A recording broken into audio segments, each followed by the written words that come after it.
Now we need to multiply a number with hundredths by a whole number. Remember, if we have two digits after the decimal point, the second digit is the hundredths digit. So first we have 0.02 times 3. We can write that out as a column multiplication, and it doesn't matter that we don't have the place values lined up, as long as we remember to copy down the decimal point into our answer, so that it's directly below the decimal point in the number that we're multiplying.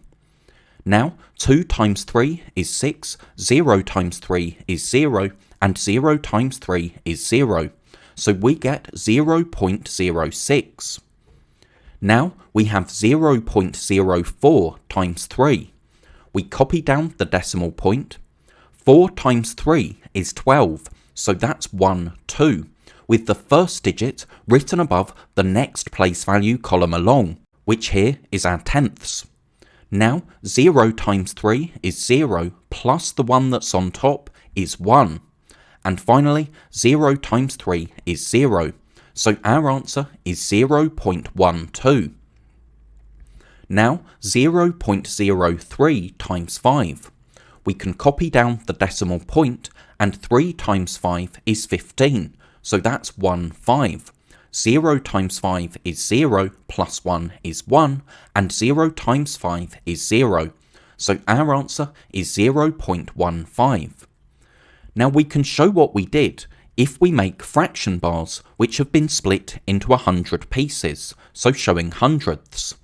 0.02 times 3 is like adding 2 hundredths 3 times, so we can show 2 hundredths and then another 2 and then another 2, and you can see that we now have 6 hundredths shaded, so that's why our answer is 0.06. Now for 0.04 times 3, we can show 4 hundredths 3 times, so there's 4 hundredths, there's another 4, and there's another 4.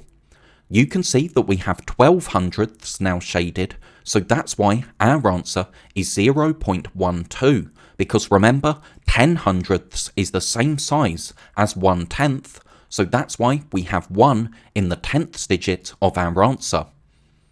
And now 0.03 times 5 means that we can show 3 hundredths 5 times.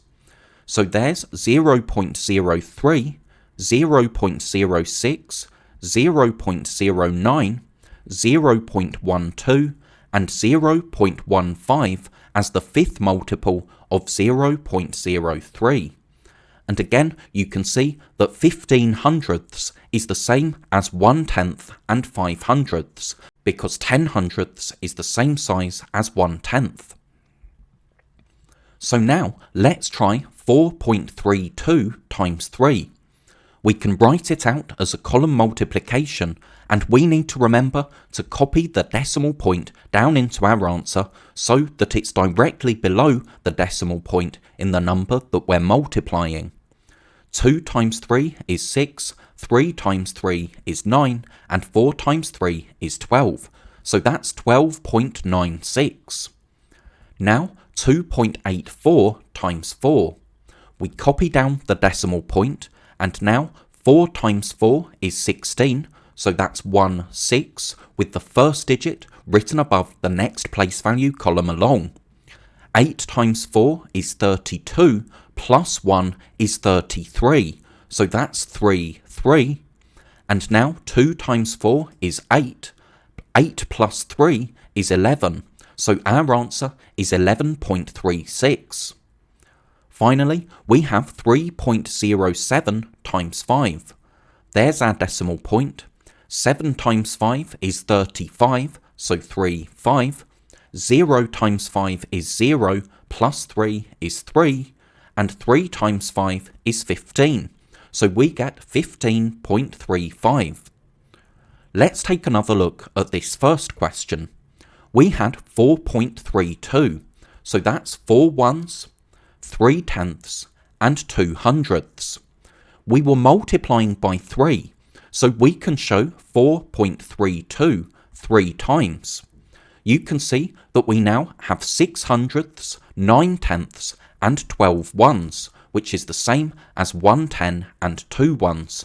So that's why we get 12.96 as our answer.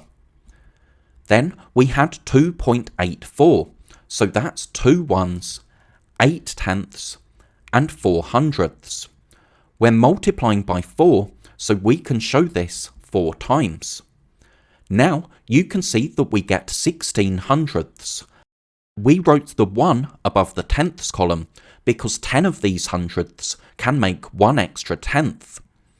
Then we did 8 tenths times 4 is 32 tenths, plus the 1 that we made from adding our hundredths is 33 tenths. But 33 tenths is the same as 3 ones and 3 tenths, because 10 tenths make 1 whole. So that's why we wrote the first digit above the ones column. Then we did 2 times 4 and added 3, and that gave us 11. And you can see here we now have 11 ones. We can push 10 of those ones together to make 1 10 and 1 1. Then we had 3.07, so that's 3 ones, no tenths, and 7 hundredths. To multiply by 5, we can show this 2, 3, 4, 5 times. Now we have 35 hundredths, but 35 hundredths is the same as 3 tenths and 5 hundredths, because 10 hundredths can be pushed together to make 1 tenth.